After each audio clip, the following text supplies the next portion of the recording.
بسم اللہ الرحمن الرحیم۔ دوستو السلام علیکم، میں ہوں ڈاکٹر نذیر صدیقی اور آپ سے اپنے YouTube channel doctor Nazir Siddiqui پر مخاطب ہوں۔ دوستو، اگرچہ بھارت سیکولرزم کی بنیاد پر مورز وجود میں آیا تھا اور کافی عرصے تک منافقت کے شکل میں یہ سیکولرزم چلتا بھی رہا ہے اور بھارت نے کافی حد تک اس میں ترقی بھی کی ہے، وہاں جمہوریت بھی پروان چڑھی ہے، لیکن جب سے 2014 سے بھارت میں بی جے پی کی شکل میں مودی کی حکومت قائم ہوئی ہے، اس نے اپنی قوم کو متحد رکھنے کے لیے اسلاموفوبیا کو ایک ہتھیار کے طور پر اپنا لیا ہے، ایک پالیسی کے طور پر اپنا لیا ہے۔ اسلاموفوبیا استعمال کر کے اسلام کے حوالے سے خوف کا ماحول پیدا کر کے بی جے پی قوم پرستی کی پروان چڑھاتی ہے، نیشنلزم کو فروغ دیتی ہے، کیونکہ وہاں ہندوؤں کی اکثریت ہے اور اکثریت کا ووٹ اپنی دسترس میں رکھنے کے لیے مسلمانوں کو نشانہ بنایا جاتا ہے۔ مسلمانوں کے حوالے سے کوئی بھی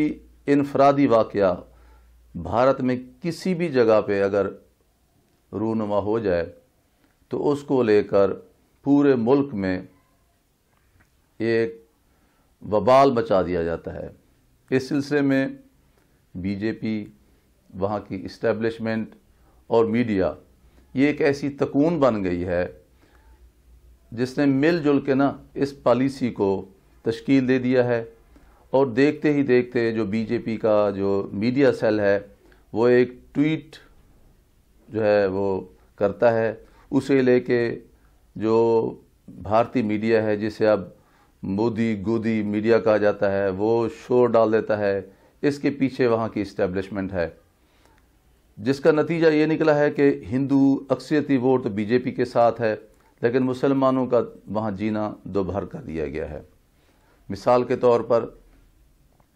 ابھی وہاں تبلیغی جماعت کے حوالے سے ایک اجتماع تھا اور کرونا وائرس کی بیماری بھی پوری دنیا میں اس کے بھی اثرات ہیں، تو اس کو لے کر پورے بھارت میں ایک وبال کھڑا کر دیا گیا ہے کہ یوں ایک تاثر دیا جا رہا ہے کہ جیسے اگر یہ تبلیغی جماعت کا یہ اجتماع نہ ہوتا تو شاید پورے بھارت میں کہیں بھی کرونا نہ آتا۔